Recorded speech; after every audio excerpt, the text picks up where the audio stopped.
In this video, we will derive the Schrödinger equation, which is the wave equation for quantum particles. So I have the derivation in quotes here because we can't quite derive the Schrödinger equation in the same way we've been deriving other results. So for one, the Schrödinger equation is usually taken to be a postulate.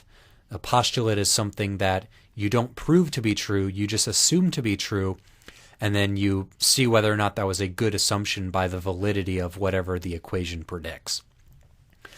And similarly, we're not deriving the entire Schrödinger equation, we're just deriving the time-independent part, the spatial part.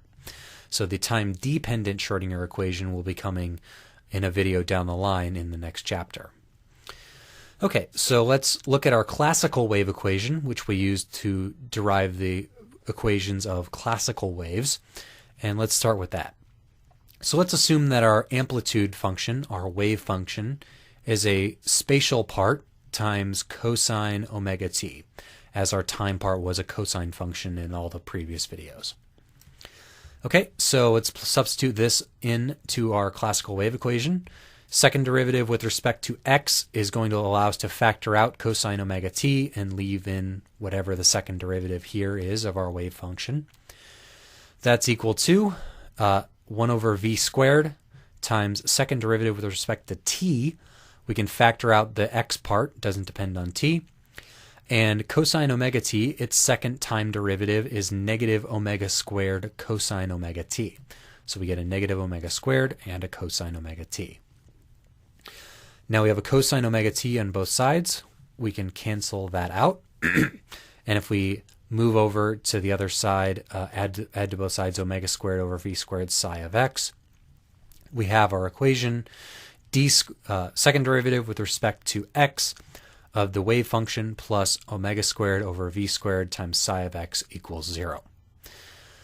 Okay, so now let's deal with this omega squared over v squared part. So omega is the angular velocity, which is 2 pi times the angular frequency, nu, 2 pi nu. And the velocity of a wave is equal to its frequency times its wavelength, v equals nu lambda.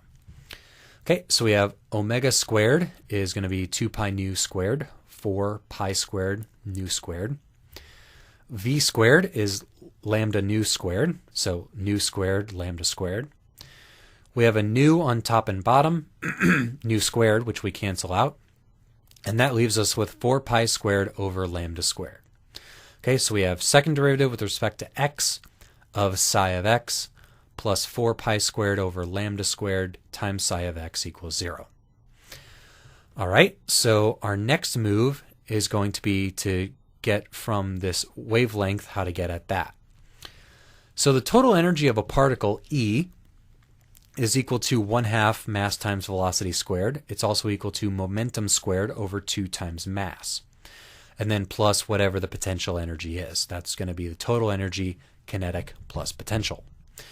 So if we solve this equation for P, we'll multiply both sides times 2m, subtract the 2m v, and then take the square root. So we have momentum equals the square root of 2 times the total energy minus the potential energy.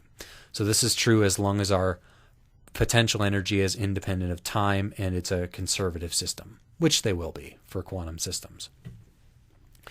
Okay, so now how to relate momentum to wavelength. Well, according to the de Broglie hypothesis, lambda equals h over p. So we can take and substitute in there 4 pi squared over lambda squared. It's going to be 4 pi squared p squared over h squared, so that's 1 over lambda squared.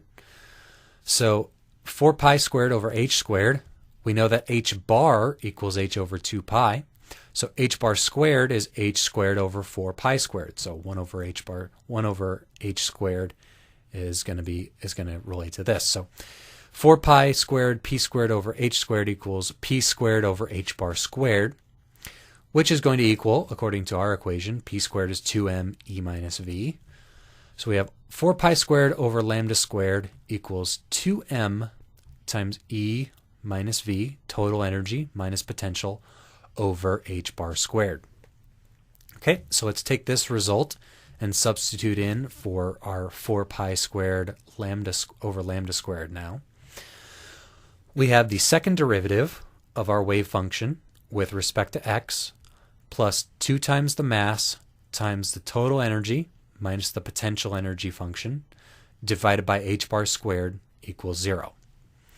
Okay, so let's rearrange this. Let's subtract this to the other side, making that a negative. We're going to multiply times h bar squared over 2m, and then we're going to move our v of x to the other side. You should be able to convince yourself that algebraic manipulation will get you from here to here, which is our final result for the time-independent Schrodinger equation. That is negative h bar squared over 2m times the second derivative of our wave function with respect to x plus the potential energy function times our wave function equals the total energy times psi of x. So this equation here is the time-independent Schrodinger equation. It gives us the wave function of our particle. It gives us the total energy of our particle, and it does that by using its mass, h bar squared, its second derivative with respect to x, and the potential energy that it feels. So this is our equation for our quantum wave particles. So the classical wave equation gave us classical waves. This is going to give us our quantum wave functions for any particle for which we can solve this. So what we need to specify in order to solve the Schrodinger equation for a given particle is we need to specify what does it weigh, what's its mass, and what is the potential energy that it feels versus position.